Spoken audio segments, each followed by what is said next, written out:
Llevo ya un tiempo recibiendo varios correos electrónicos vuestros en los que me pedís que os explique un poco sobre la manera en la que hago yo las contestaciones a los suspensos de la Oficina de Patentes y Marcas en relación a las marcas, evidentemente. Así que bueno, he decidido atender esas peticiones vuestras y en el vídeo de hoy voy a contaros de manera un poco detallada de qué manera pues suelo yo hacer la elaboración de esas alegaciones para salvar las marcas de las situaciones en las que se encuentran. Vamos a verlas.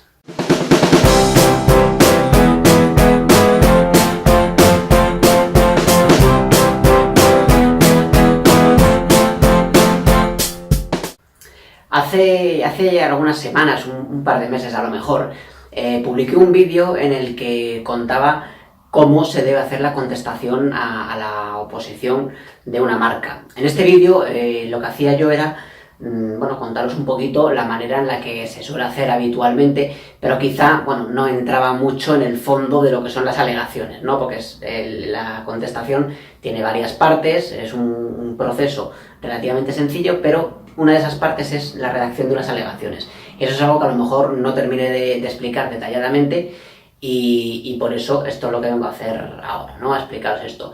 No obstante, este vídeo de hoy es complementario con aquel que publiqué en su día, o sea que lo tenéis en la descripción y podéis verlo cuando queráis y sobre todo, como os digo, es un complemento a este vídeo.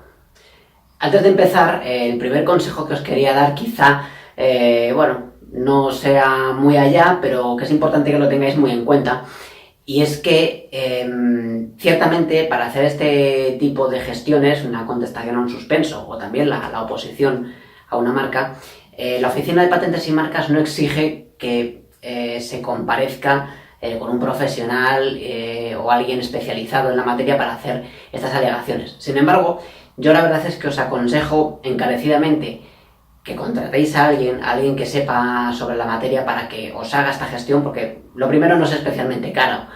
Y luego aparte, sí que es verdad que con esto tenéis la certeza de que el trámite lo vais a solventar de una manera bastante... vais a salir bastante airosos de la situación, porque realmente es importante tener en cuenta que os estáis jugando mucho, ¿no? En una contestación o un suspenso te estás jugando el que la marca salga adelante o no. Por eso, contratar a alguien que sepa hacer esto, la realidad es que no es un gasto, sino que es más bien una inversión en vuestra marca.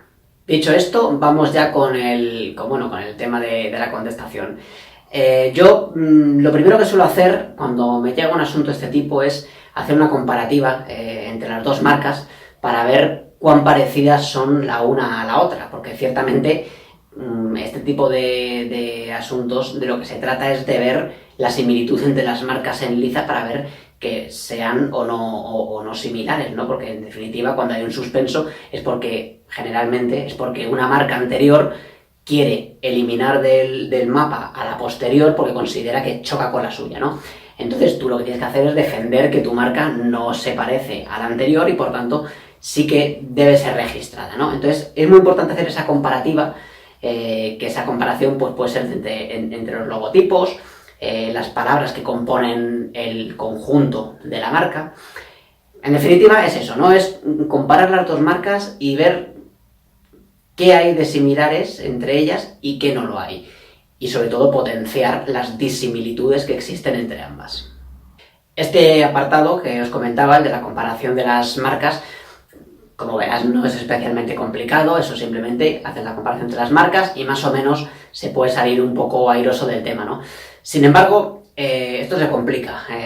Lo siguiente que hago yo es coger la doctrina que existe, la doctrina científica que existe con respecto a la propiedad industrial y a las marcas, para ver qué dice respecto a la problemática que existe con respecto a la marca que yo estoy gestionando. Entonces, yo lo que hago es mirar eso y mirar, en definitiva, qué es lo que, en qué me puedo apoyar para que el examinador de marcas de la Oficina de Patentes y Marcas considere mis argumentos. Entonces, eso, la doctrina lo que hace es, sobre todo, estudiar la legislación y extraer de ahí una serie de argumentos explicativos sobre la cuestión de que se trate, ¿no? Entonces, eso que dice la doctrina con respecto a la cuestión que sea, es lo que tú tienes que coger, hacer lo propio y defenderlo. Entonces esto es bastante complicado y sobre todo hay que darle muchas vueltas.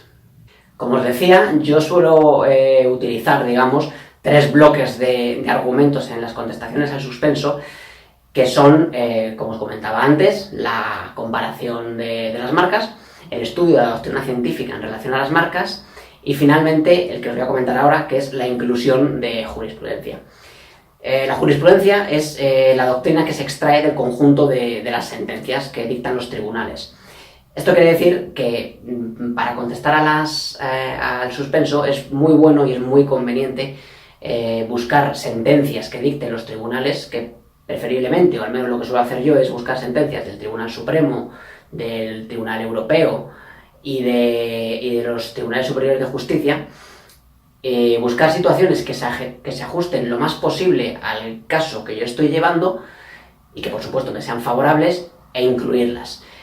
No se trata de poner 20 sentencias ahí, hacer un copia-pega y punto, sino que se trata de buscar varias sentencias y coger 3 o 4, coger los argumentos más importantes, los que se ajusten más a tu situación, hacer los tuyos, como decía antes, y plasmarlos ahí. Y luego, aparte, incluir la referencia sobre la sentencia de que se trate. Esto, la Oficina de Patentes y Marcas, en su página web, tiene una base de datos de jurisprudencia que, bueno, yo no la suelo utilizar, pero está razonablemente bien. Y bueno, la verdad es que es una tarea un poco tediosa, pero la verdad es que cuando haces varias, más o menos ya vas un poco a lo hecho, ¿no? Entonces es una tarea que es bastante, como os digo, es un poco tediosa, es un poco compleja porque hay que mirar muchas sentencias, hay que ver que se ajuste mucho a tu caso en concreto y ya está. Entonces, si tú tienes estos 3 bloques que os comento, y por supuesto están bien redactados, está bien trabajado, es bastante posible que tu marca salga adelante, ¿no? También hay que ver los casos.